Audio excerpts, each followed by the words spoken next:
देखिए भाई साहब, सबसे पहले तो हमने कोई गलत काम किया नहीं है। जब हमारी परिषद बनी 2017 में, जब भारतीय जनता पार्टी की परिषद बनी राणापुर में, तब हमने हमारे सभी नगर के वरिष्ठ जन, हमारे सभी कर्मचारीगण, हमारे इंजीनियर, सभी को हम फिल्टर प्लान पे ले गए थे, जो नया फिल्टर प्लान बना है वहाँ पर। तो वहाँ पर सभी ने देखा कि ये फिल्टर प्लान भी देखा, डैम भी देखा और पाइपलाइन की गुणवत्ता भी देखी। तो जिसमें पाया गया कि जो डैम बनाया गया है वहाँ पर, उसकी हाइट काफ़ी कम है और हाइट कम होने की वजह से नगर की जनता को पानी नहीं दिया जा सकता। तो हमने सबसे पहले तो सारी जांच करवाई, तो हमने पाया कि फिल्टर प्लान सही है, जो पाइपलाइन ली गई वो सही है। और इसमें मैं आपको बताना चाहूँगी कि हमारे 2 ठेकेदार थे। जिसने डैम बनाया वो अलग ठेकेदार था और जिसने पाइपलाइन और फिल्टर प्लान बनाया वो अलग ठेकेदार था। तो हमने सारे कार्य की गुणवत्ता को चेक करवाया, उसके बाद में हमने पाइपलाइन और फिल्टर प्लान का भुगतान किया। और जो डैम बनाया जिस ठेकेदार ने, उसका भुगतान हमने नहीं किया। और हमारी जब परिषद बैठी, जब हमारे परिषद की बैठक हुई, उसमें हमने निर्णय लिया कि इस ठेकेदार को ब्लैक लिस्ट में डाला जाए और इसकी 1.5 करोड़ की जो राशि थी उसको राजसात किया जाए। और ये प्रस्ताव पास करके हमने राज्य शासन को भेज दिया है और हमारे द्वारा कोई भी गलत भुगतान नहीं हुआ है। हमने भुगतान सिर्फ फिल्टर प्लान और पाइपलाइन की गुणवत्ता को देखते हुए ही किया है। लेकिन जब आप विपक्ष की भूमिका में थे तब आपने इसका विरोध क्यों नहीं किया?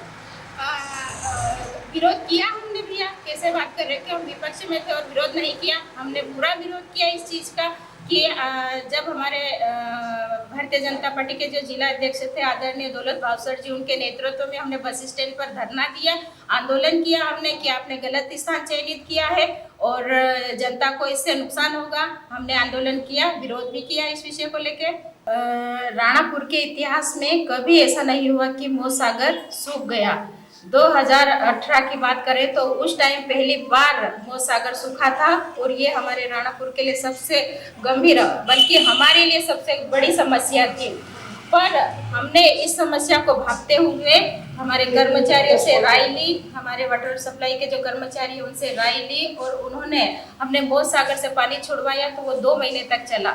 और उसके बाद में 2 महीने का पानी 1 महीने का पानी रहा और हमने अपनी दूसरी योजना चालू कर दी कि बाल्दी माल से हमने पाइपलाइन और लाइट की व्यवस्था करवाते हुए बाल्दी माल से हमने फिल्टर प्लान में पानी डलवाया। और उसी के बाद में जब बारिश समय पर नहीं हुई, तब हमने हमारे माता सुना के तालाब से डायरेक्ट पाइपलाइन हमने पानी की टंकी पे डलवाई, जिसका सीधा साधा ये उदाहरण है कि आज हमारी जो वर्तमान की जो परिषद है वो उसी पाइपलाइन से आज हमें पानी माता सुना तालाब से पानी दे रही है। तो हमको हमारी जनता ने जो जिम्मेदारी थी उस पर हम खरे उतरे। हमारे द्वारा कोई भी गलत काम नहीं हुआ है, ये मैं मेरी जनता को, मेरे नगर के सभी लोगों को आश्वस्त करती हूँ कि हमारे द्वारा कोई भी गलत भुगतान नहीं हुआ है। सबसे पहले मैं आपको धन्यवाद देना चाहूँगा क्योंकि आप इस काम तक पहुँचे हो। मेरा जो हमारी परिषद थी, कांग्रेस की परिषद थी, उसमें मेरे साथ में सभी पार्षदगणों ने और हम सब ने मिलकर नगर के विकास के लिए जो काम किया वो बहुत अच्छा काम किया है। परंतु बात है वो भ्रष्टाचार की और बैराज की है। तो बैराज में क्या है कि एक आर्किटेक्ट के द्वारा पूरा प्रोजेक्ट तैयार किया जाता है, उसमें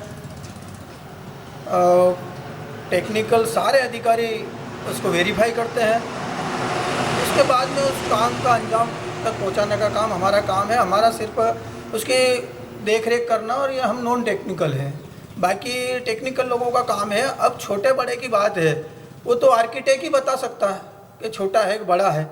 और रही बात, तो मैं तो आप लोगों के माध्यम से हमारे नगर के सभी लोगों से निवेदन भी करना चाहूँगा कि इस साल बारिश ही नहीं हुई है तो बैराज में पानी रुकेगा कहाँ से। रही बात 5 साल तक अगर आप अपने घर को झाड़ू नहीं लगाओगे तो स्वाभाविक है कि घर खराब होगा। अगर पूर्व परिषद जो हमारी परिषद के बाद में भारतीय जनता पार्टी की परिषद बैठी थी, हमारी बहन सुनीता अजनर अध्यक्ष रही, 5 साल का कार्यकाल उन्होंने अच्छे से निभाया, परंतु उस बैराज की देखरेख करना ही उन्होंने बंद कर दिया। तो उसमें हमारा क्या कसूर है? हमने तो बनाया, आधा अधूरा काम था, उन्होंने पूरा करा उनके कार्यकाल में, और उसको देख रेख करने के ऊपर आज भी मैं कह रहा हूँ कि जो नई परिषद बनी, इनको उसके ऊपर ध्यान देकर उसका जो भी छोटा मोटा के अंदर से गाद निकालना, नदी है, नदी में गाद भी आ जाती है, और जो बैराज बना उसकी मिट्टी अंदर पड़ी थी, वो मिट्टी बाहर नहीं निकाली, इनने भुगतान कर दिया। तो ये सारी चीज़ें हैं। रही बात जो आपके माध्यम जो सोशल मीडिया पे जो वीडियो आया, उसके बारे में भी मैं आपको बता दूं कि आदरणीय हमारे मुख्यमंत्री जी शिवराज सिंह चौहान जी ने जो नीति और योजना लागू करी, वो सिर्फ रानापुर की नहीं है, कांग्रेस की परिषद की नहीं है, वो पूरे ऑल एमपी में है। वो मुख्यमंत्री शहरी पेयजल योजना के नाम से पूरे मध्य प्रदेश में हुड़कों का लोन है।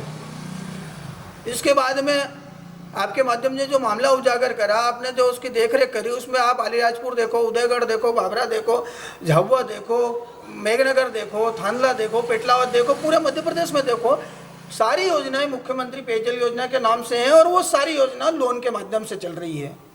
इसके बाद में 30% अनुदान आता है, 70% लोन रहता है। 70% लोन में से उसमें कुछ परसेंट शासन उसका व्यय करती है, जमा करती है उस लोन का, क्योंकि नीति शासन ने बनाई। तो उसमें चाहे मेरी परिषद हो, चाहे भारतीय जनता पार्टी की परिषद हो, चाहे अन्य पार्टी की परिषद हो, उसमें उनका कोई कसूर नहीं है। वो आदरणीय अपने शासन के वरिष्ठ जो भी मुखिया बनता है, चाहे कांग्रेस का बना हो कि बीजेपी का हो, आज वर्तमान में तो भारतीय जनता पार्टी का है, और नीति उनकी है, उनकी योजना है। उसमें बैराज के लिए लोन दिया ऐसी बात नहीं है। एक मुख्यमंत्री अधोसंरचना के नाम से एक योजना बनी है, उसमें सीसी रोड के नाम से भी लोन है। उसमें पूर्व परिषद आदरणीय सुनीता बेन ने भी जो रोड 2 करोड़ के रोड बनाए, रामपुरा, नाचनखेड़ा और मार्केट में, वो भी लोन के रोड हैं।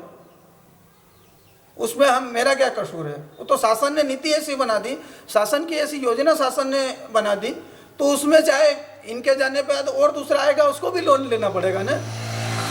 पूरे मध्य प्रदेश लोन पे चल रहा है, तो उसमें हमारा क्या कसूर है? और रही बात भ्रष्टाचार की, तो उसमें हम तो नॉन टेक्निकल है।